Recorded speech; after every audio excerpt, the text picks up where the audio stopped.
This segment is sponsored by Hospice of Michigan.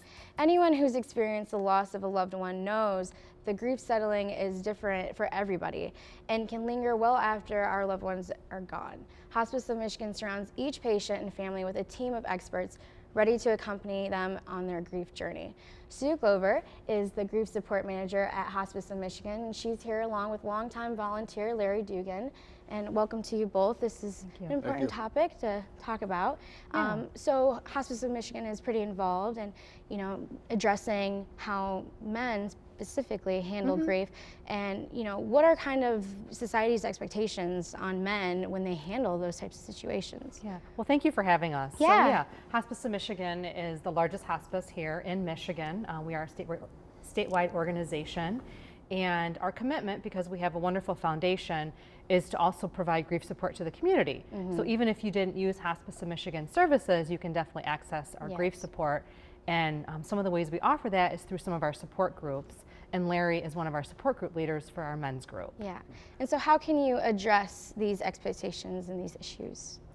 Based on my experience, my wife died in 2004 from a 16-month battle with glioblastoma, a multi-forming brain tumor. We buried her September 14th.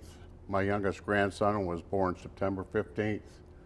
My youngest daughter got married October 16th, and then the holidays came. And if it wasn't for a volunteer at Hospice of Michigan, Ed Johns, who would come to my home once a week for over a year and got me through the process, the grieving process, which really helped me. Yeah, so opening up, was that hard for you? It's very difficult at the offset.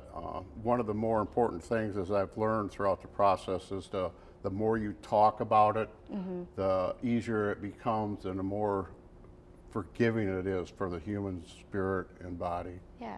Why do you think there is such a high expectation for men to kind of bottle that type of grief in?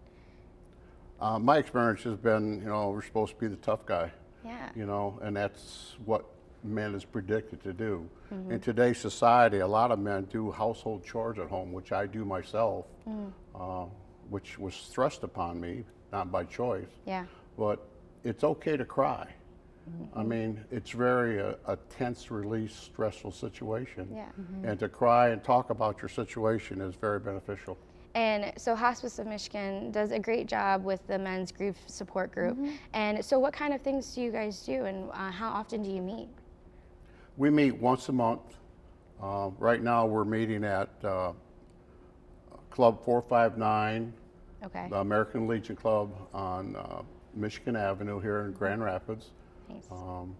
They allowed us, I had to give a presentation at the Legionnaires meeting, and they were 100% in favor of us meeting there. So they opened the doors up for non-members so we can have our meeting there once a month. Nice. And so it's amazing that you have this, this support group, and, that motivates you and, kind of has opened you up to possibilities. And, for Hospice of Michigan to do this too is amazing. And so do you have other events that are coming up, or? Yeah, I mean, we offer our support groups, like I said, once a month. I know the men's group is going to take a little bit of a break for summertime, so they'll meet back again in September, actually September 11th, Okay. At 1 o'clock, like Larry said, at the American Legion on Michigan. Awesome. Well, thank you so much, Sue and Larry, and thank you, Larry, for sharing your story with us. And if you want to learn more about the entire Hospice of Michigan experience, you can go to their website, and we've put a link to their website on ours at 13onyourside.com.